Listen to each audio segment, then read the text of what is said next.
this process of unfolding. The more books I do, Rick, the bigger California seems to get. It's like some kind of magic well. It's like drinking from the water of this magic well of knowledge. You'd think the water level would go down. Like, I'm drinking all the time, trying to learn as much as I can, and yet the more water I drink, the more water there is to drink. It's a paradox, but I'll keep pushing. Hey folks, welcome to the latest episode of the Ecosystem Member Podcast. This episode might also be my new favorite episode of the podcast. Our guest is Obi Kaufmann, a writer, a poet, an artist, a backpacker, ecological philosopher, and student of all things California ecology. Many of you listening are probably familiar with Obi through his incredible Field Atlas series of California, which combine his beautiful watercolors of the more than human world of California alongside equally beautiful data-driven words. In addition to the field atlases, Obi has written two thinner works, The State of Water and the newly released State of Fire, which if you haven't picked up yet, you definitely should. In this conversation, we explore what is natural and what is nature, the influence of E.O. Wilson's book Consilience on Obi's work in bridging different disciplines, and of course, his Field Atlas series and new book State of Fire. Many guests I've had on are guests that I've learned something from, and I want to share that with you, the listener. And we learn a lot from Obi in this episode for sure. What I think is unique about this episode, and selfishly why I asked Obi to be a guest on the podcast, is that we explore new ground in the moment. So my takeaway from that exploration is a new understanding of how we think about nature. We've discussed before with different guests about how we are as much a part of nature as white-crowned sparrows, Point Reyes National Seashore, all of that. However, we still often get hung up on identities like environmentalist, and I think we misuse words like preservation and conservation because we still haven't fully adopted this idea that we are nature. We donate and volunteer to protect these beautiful places and beautiful species for us, and we definitely should. But when I think we truly bring on this idea of conservation that includes us as being part of nature rather than being for us, we can shift our orientation because, as Obi puts it, there's no daylight between the health of your ecosystem and your own health. It's not just physical or aesthetic, it's spiritual, it is mental. And I think once we figure this out, once we really take it on board, we can truly inhabit our membership in the ecosystems we are a part of. Okay, so enough with my editorializing. On to the latest episode of the Ecosystem Member Podcast with Obi Kaufmann, author of the new book State of Fire, Why California Burns. Today on the Ecosystem Member Podcast, we are stoked to have Obi Kaufmann, artist, poet, ecological philosopher, author, backpacker, and student of all things California ecology. Thanks for joining us today, Obi. Rick, it's a sincere pleasure to be on Ecosystem Member. I really am a fan of your work, and to be included in your roster of personalities is quite an honor indeed. Awesome. I appreciate it, and thank you for the kind words. So we'll get right into it. So we usually start each episode asking our guests how they think about their relationship with nature and the more than human world. I think what's interesting about your approach, especially I've seen in the essays on your website, in your books, in some of your other interviews, on another podcast you actually talked about the human concept of nature being a bit of a construction. And then in another piece in the LA Review of Books, the piece was titled, I'm not sure if you came up with it or the editor did, but what then is natural? So I think we might have a little bit of a different frame into this question about your relationship with nature. In your mind, what is natural? How do you think about your relationship to what is natural and maybe what is not natural? Yeah, it certainly is an old-fashioned word, isn't it? Nature. Nature seems like the thing that Western civilization since the time of Babylon was attempting to conquer. The thing that will kill you. The force out there that is pitted cosmically against human effort. We jump forward to the 21st century across California. And I find that if I were to point at nature, I couldn't. Diminishingly small is its actual place in the world? Is nature everything 3 feet from my fingertips? Is it everything out there? Am I a part of nature? Is there nature inside of me? Is there nature even in the landscape? And now this gets to how I open my latest book, which is a book entitled The State of Fire, Why California Burns. And the book opens with me standing on the shoreline of Whiskeytown Reservoir. And Whiskeytown Reservoir exists, it's managed today by the National Park Service. It's a national recreation area. Gosh, nature is really a wonderful word if you want to sequester it to like some sort of commodifiable element like recreation, right? So there I was, the artist in residency for the National Park Service at the Whiskeytown National Recreation Area, and I'm standing on this reservoir. A reservoir is not a lake, mind you. A reservoir is a completely artificial structure. It's a piece of infrastructure, ostensibly. On this artificial shoreline where now we have riparian plants that were not there 150 years ago. Well, 170 years ago, since that guy found that pretty rock in that river next to the state's capital and started the thing called the Gold Rush. And so there I was standing on the beach underneath this landscape that was completely deformed by one of these mega fires that came through 5 years ago called the Carr Fire. And the Carr Fire just raged with tens of thousands of acres of severe burn, right? And a severe burn area is like 100% mortality. So all of these trees, all of these plants were gone. But here I was standing on this man-made lake inside of this entire environment that was the result of deformed fire regimes, if you will. A modern conflagration of devastating proportion. Watching the fire as ultimately a regenerative force, but the fire being anthropogenic in nature and in origin had me thinking, there's nothing about this landscape that is quote-unquote natural. This is completely anthropogenic. This is completely human-caused and human-made. And the striking thing is that you go further and deeper into the study of California ecology, and you find that for thousands of years, the entirety of California's more than human world, as you put so eloquently, has been sculpted and constructed by the stewarding hand of mankind. And that is a deep time perspective that I think is ultimately incredibly relevant to successfully navigating the perilous bottleneck that contemporary or modern society finds itself in the mid-21st century with all of the environmental stressors, if you will, closing in around the thing that is human ecology and threatening its homeostasis, threatening its ability to perpetuate and sustain itself on some fundamental level. And we all feel it. And I think what you bring up is sort of an interesting way into the next question. So I've had a few folks on who sit at this sort of intersection of art and science, like yourself. Mm-hmm. I think anyone who's gone through your field atlases get this sense of, or even your book State of Water, and I'm sure State of Fire the same, but you're able to sort of tell a story in a different way by sitting at this intersection.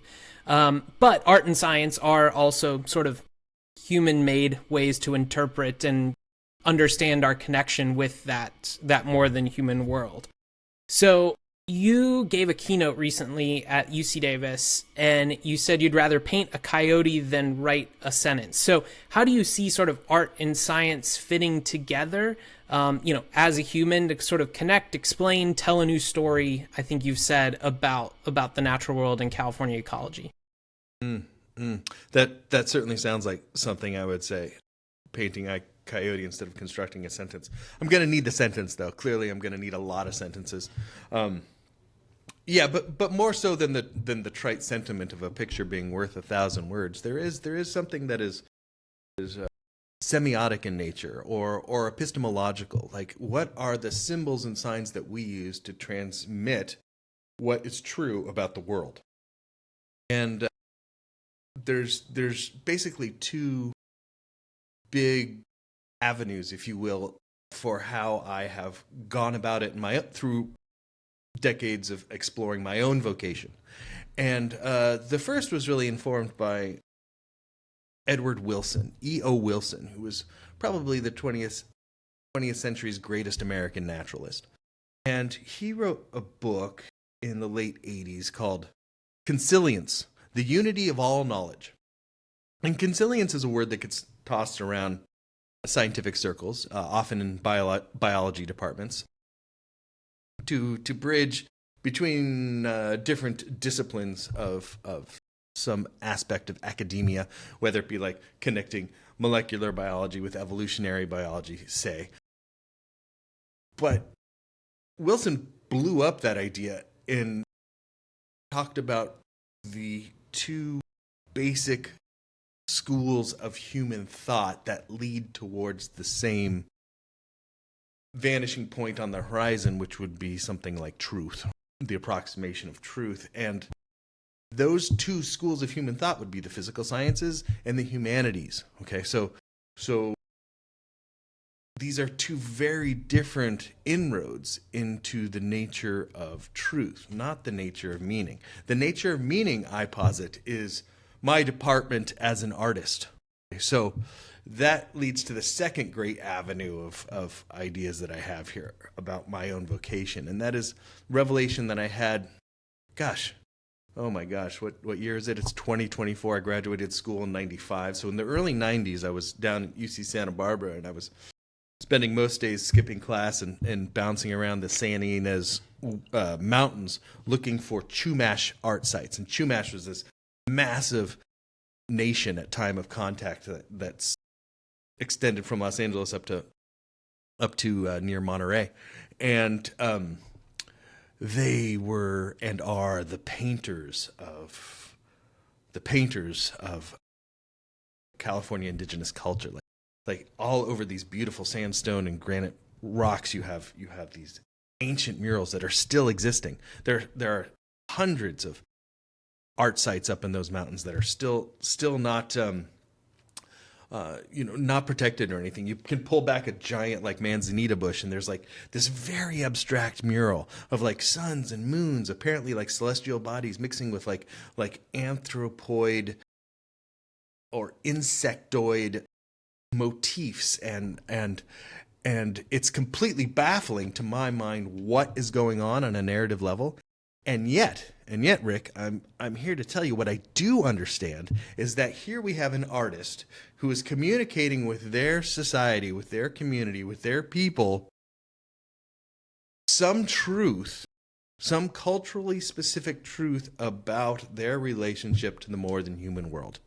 And I go, that's my job, right? So then if you take that aesthetic theory like one step further, you begin to ask yourself, if I were to take that Chumash artist from 500 years ago, say, and I were to show them a picture, like one of my watercolor renderings of an eagle face or of a coyote, like you say, like if I were to show that picture to them, I wonder if they would be as baffled by the aesthetic choices that I am making as I am by the aesthetic choices that they were making in the telling of their story. Right? So what I mean by that is that all of my artwork exists in this very culturally specific moment that you as the audience member, as my reader, are engaged in this incredibly sophisticated lexicon of semiotics that you take and immediately can recognize based on our shared cultural history in time and space. And a number of other ethical factors as well. But I think like that interesting point about the mutability of what apprehension actually is leads us to really interesting ethical concerns about where to go from here. And what I mean by that is that instead of like making another argument, instead of being some sort of like political pundit who's just like making the case for environmentalism, you know, I have arguments to make, and I'm intending to debate you on all of your points. That's not going to change anybody's mind. I think that we're finding that in this era of like infected divisiveness and rampant hateful rhetoric for something called the other side of the political divide. When in fact, and this has been said, this is an ancient strategy, but although I'm actively attempting to revive it with all of my work, is the idea that the only thing that has ever changed a human mind ever is the telling of a better story. And what is that story? Often that story can be told better through the painting, the well executed,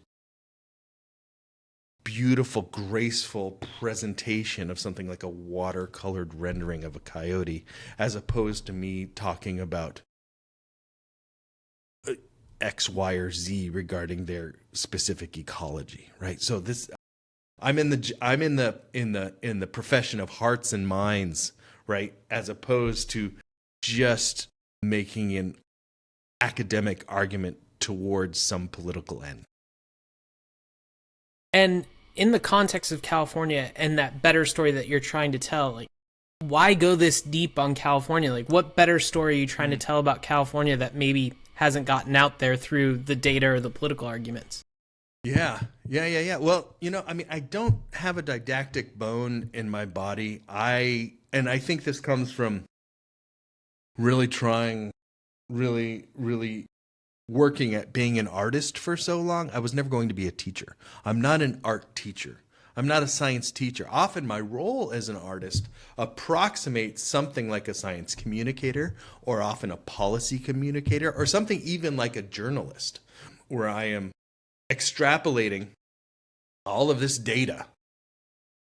My work is very data driven. I always call it data driven artwork, right? So I've got, hand painted graphs and that kind of thing. But the sources are always cited, and I'm always looking for the best in the original source for the data that I present. And yet, every page inside of every book that I write, I need to drip with color and soul. And that's what I promise, to deliver. That's the guarantee that my books come with, is that I have endeavored to present to you something that approximates my own satisfaction towards this destination of understanding. It's a process, okay? So how about this for an idea? Being more from here. Okay, so I come from a settling people from the East, from the Americans. The Americans, my ancestors were Americans politically, okay? I was not indigenous to California. That's not how the metrics of my blood quanta, if you will. That's not my inherited heredity. That's not my genetics. And yet, I am a human who is striving to not colonize this place anymore. My family's been here for generations. How do I stop colonizing this place? How do I stop colonizing myself? How do I stop settling this place? How do I finally get to be from here? I don't have any answers for that. It's not like I'm going to get to a place and it's like, well, I've arrived. No, it's going to be the rest of my days inside of this process of learning more about it, learning more about my neighbors, my community, the history of justice and injustice, the history of ecology written across all manner of relationships. And there are an infinite number of relationships to discuss here in California, this most beautiful place in all the universe, in my estimation. And this is the subject of my love. How do I give it all away to the thing that I most love in the universe, which is the more than human world of California?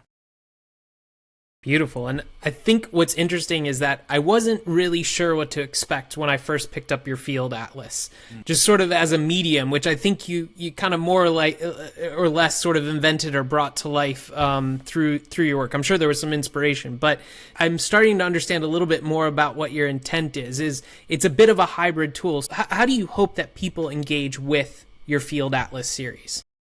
Right. Yeah. I invented the word field atlas. Field atlases don't exist. I invented it to describe this particular character of California that I was going for and I'm striving to describe.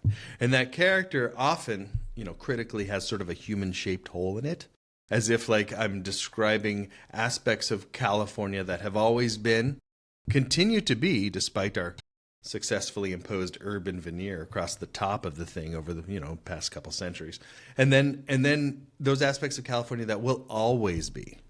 Okay, so like there are no roads in my book. I think that's a good example. There's no red lines. I'm not really interested in those aspects of California infrastructure that will in 500 years be returned to the dust from which they are made.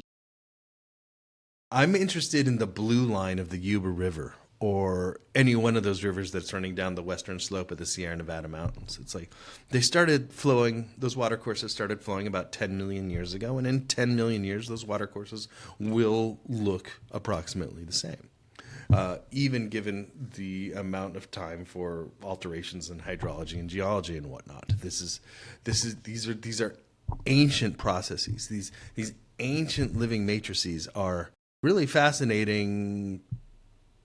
As a subject, I'm fascinated by their ability to be adaptive landscape motifs. So moments or vignettes that when together comprise something that is greater than the sum of their parts. The field atlas is not a field guide. I'm not really interested in the what of things, or at least I'm not interested in competing with the field guide market. There are people who make field guides. If you want to figure out what species of bird you're looking at, like, my book is not for you. Like, I'm not really interested in the where of things. I know that's kind of funny for something calling itself an atlas, but I don't tell you how to get anywhere. And I don't really even tell you where anything is.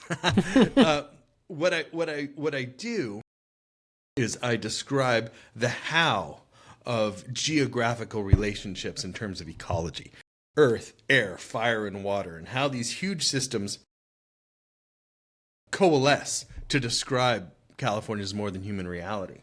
And it is through that voice, that lens, that I'm able to continue these investigations. Now, the human world, as I'm realizing the deficiency of that way of thinking that's this sort of like invented genre lends itself to, because, as I was saying, the ubiquity of human stewardship across the millennia of the Holocene, going back since the last glacial maximum to the end of the Pleistocene, when humanity arrived to this floristic province that is California and began to sculpt it on a large scale.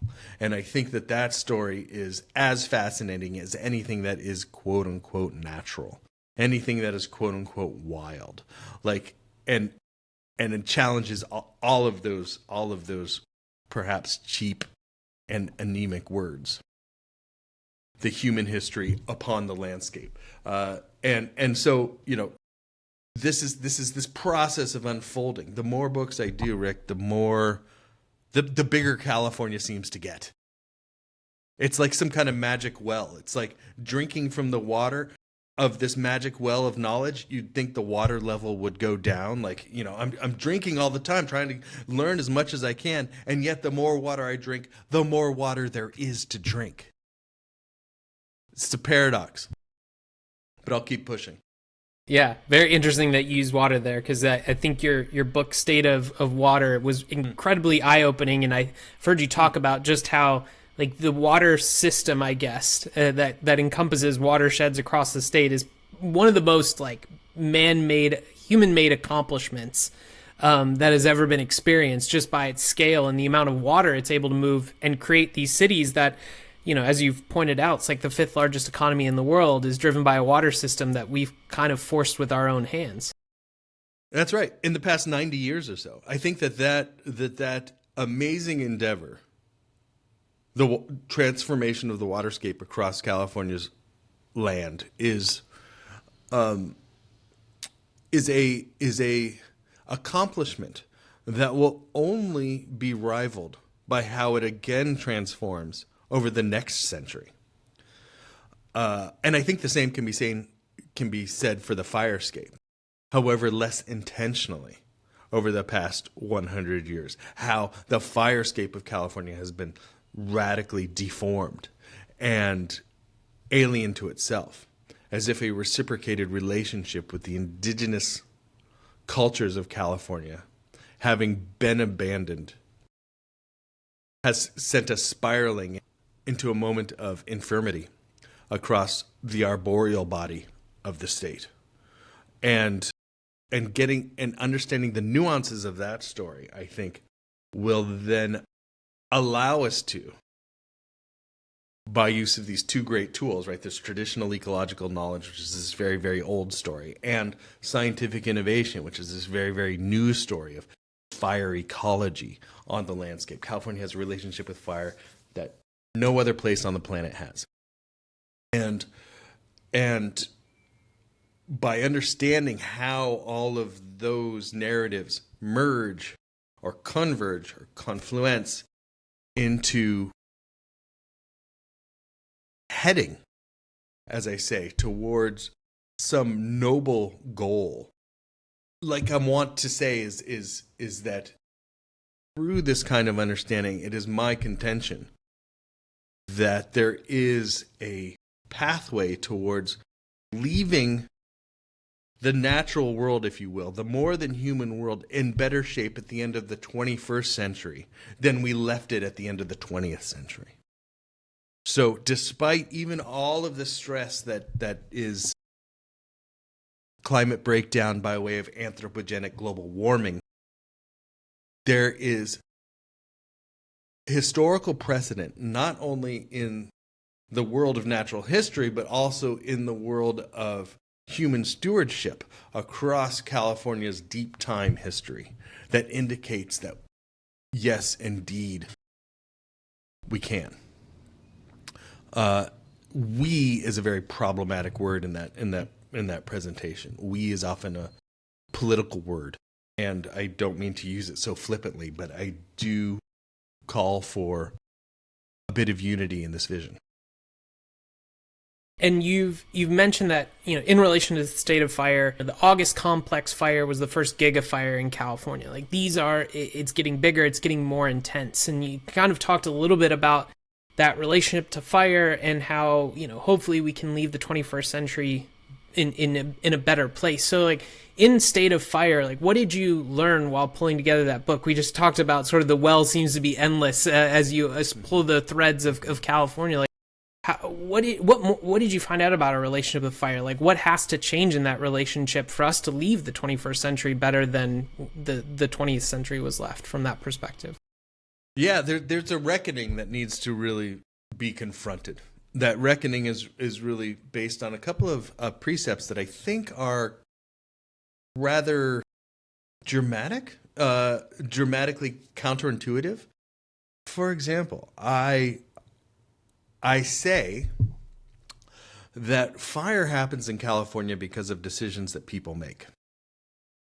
Fire happens in California not because of trees. Fire happens because of people. And this goes not only from like basic mechanics like ignition sources, anthropogenic ignition sources. I'm talking about how, and this is another one of these counterintuitive truths, is that fire doesn't kill forests. Policy kills forests. And this is this again, this aspect of what decisions are being made politically, whether we're talking about whatever sort of scaled up human society we're talking about. If we're talking about how California was sculpted by the indigenous hand over thousands of years. Really, the modern configuration of woodland habitat and grassland habitat around the state is about 6,000 years old. It's not much older than the Great Pyramids. How forests are shaped, and this is coinciding with the development of the mature sovereignties across California and the stewarding and reciprocation to this incredible abundance. Remember, there are more tribal sovereignties in California than there are on the rest of the continent. There's more languages here in California than even in the Los Angeles Unified School District. It's like 140 languages or something like that in these incredibly diverse places. And these languages were so different. Like the people in the San Francisco Bay were speaking languages that were as different as English is from Mandarin, just 80 miles away in the Central Valley, right? These are incredibly isolated groups of language pockets that also mirrors a kind of upward tick in biodiversity, wherever you have a greater diversity of indigenous languages, you're going to have a corresponding increase with regional biodiversity. This is one of these ecological truths between human ecology and more than human ecology. Policy, it's how policy has changed over the past 100 years towards fire, and how it is changing. Remember, I talked about that news story of fire ecology and how academic departments, the academic study of fire ecology has really divorced itself from forestry or traditional modes of silviculture, which is the propagation of this commodity called timber, right? The turning of the forest into this thing, into this sellable product, into this commodity that is now being sequestered into its own industrial applications outside of what fire ecology is, which is how the historian Stephen Pine said this very well. He said, in California, pyrodiversity equals biodiversity. And what he meant by that was that a mosaic of fire types on the land regularly applied through naturalized, and that's a very specific word, it's not natural, naturalized regimes, return regimes of fire on the land keeps the land clean of pathogens. It keeps the land clean of overcrowding in a forest, and it even helps the hydrologic processes, how water moves subterranean, and it's also a key factor in soil chemistry as well. Whenever you have these high intensity, low severity fires move through at a regular basis, you have the ground shocked with phosphorus and nitrogen, and that is the regular return of the best fertilizer on the planet, and or at least aspects of it. Now there are key biotic factors that are missing, and there's key economic concerns that we've got. It's a very complex problem. And by complex, I don't mean complicated. I mean, all complex systems exist on a dancing terrain of variables where emergent phenomena become apparent over space and time. And in California, that's resulting in these megafires as the parameters of homeostasis are expanding and contracting, and California attempts to adapt to the coming of 40 million people, as our current state's population is. And now that is all tempered by this historical context and ecological historical context. There's precedent for all of this. We are in the middle of this bottleneck, Rick. We got a lot more fire to see before things get right. There's a lot of fire that still needs to happen. And that's another one of these counterintuitive truths. I've got lists of counterintuitive truths that present themselves in the book that are like, that sort of go against traditional colonial thought about how nature is something to be at war with. Nature is something to be commodified, right? But what if that wasn't the case? That's core to understanding my ethical disposition towards this subject. Yeah, I think it's incredibly interesting, and to sort of bring our conversation to a close, I want to take some of those ideas but zoom back out a little bit, and you kind of talking about language and framing. And as soon as I started to read your material a few years ago, like I got really interested in asking you this question. I have had it in my notebook for a while because I know you think so deeply about words and the sort of construct and framing. And a couple of words, especially now that I've been doing this podcast, that come up a lot are conservation and preservation. And yet when I hear you talk about fire and sort of naturalized processes, these things that sort of are sources of renewal, they're definitely not static. Like they're ever changing, they're ever moving, and the natural world is ever moving. And so when I hear preservation and conservation, it's never quite sat so right with me. So like in this story of California, is the aim conservation and preservation? Like, are those the right words? Should we be thinking about other words, in this story that we want to tell about the future of California? Right. Yeah. The temptation is to use those words: conservation, preservation, restoration, the list goes on. It's almost like they're anachronistic words from a 20th century movement. Okay, so in the 21st century, those words still have application perhaps on inside of projects, inside of development projects, whether or not there's a specific goal for one sort of watershed, say, for the restoration of salmon habitat or something on one particular stream bed like that. That's a policy-oriented thing. If we're talking about some movement writ large across popular consciousness, then we start seeing the cracks in how these words are constructed. Even like conservation. Conservation implies conserving resources, conserving the spending of resources. So as if like we are going to spend, quote unquote, spend these resources. Let's just do it at a slower pace. Okay. So that there's a whole relationship of exploitation that seems to be built into that, right? Or what even then is a resource? A resource then is another extrapolation from this word nature that is related to thing outside of ourselves. Okay, so like why biodiversity, right? Like why do we need to save all of these species? What is it about biodiversity that helps us? Well, there's a specific sort of one-to-one relationship that I'd like to talk about real fast. It's like biodiversity equals healthy ecosystems.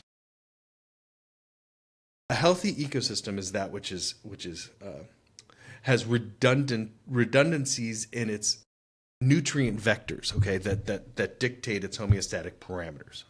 That is how ecosystems sustain themselves. And now a healthy ecosystem, what does a healthy ecosystem do? Well, a healthy ecosystem delivers regular nutrient regimes in the terms of what can be called ecological services. Ecological services, then, are the thing that has informed and propagated every human society since the beginning of time. So, therefore, by this transverse property, biodiversity equals healthy human communities, healthy human settlements. Supporting and protecting, defending biodiversity is, in fact, protecting our own communities. Now, it's an incredibly sort of like unjust soundbite that I'm giving you here, because the devil is always in the details. But I think going forward, we've got tools that are 50 years old now. 1973's Endangered Species Act, for example. I wonder about like 2073's Endangered Phenomena Act. When does winter get its day in court? When does the Sacramento River get its day in court against the continuing deleterious exploits of industrial complexes that wish to appropriate and deform an idea of this land ethic at all, as if like we can do without, as if nature is something else other than what is happening inside of you and your community right now. And I think that if this conversation that we just had has one theme, that's probably it. That nature is a meaningless word because you are nature. There is no daylight between the two. There's no daylight between the health of your ecosystem and your own health. And it's not just a physical thing. It's an aesthetic thing. It's a spiritual thing. It's a mental thing. It's what I believe that tomorrow's children are asking us to deeply consider. Tomorrow's children who may be on another level, having learned ultimately, as I say, Rick, how to be from here, how to be from anywhere. Fantastic. Well, I think once we release this, hopefully this will be a sort of regular nutrient dosage in the ecosystem of this podcast. I think there's so much to unpack here, I think, for people to listen. We'll include in the show notes links to all of your books, obviously State of Fire as well to check out. But thank you so much, Obi, for joining us today. This has been a really interesting conversation. Rick, thank you, buddy.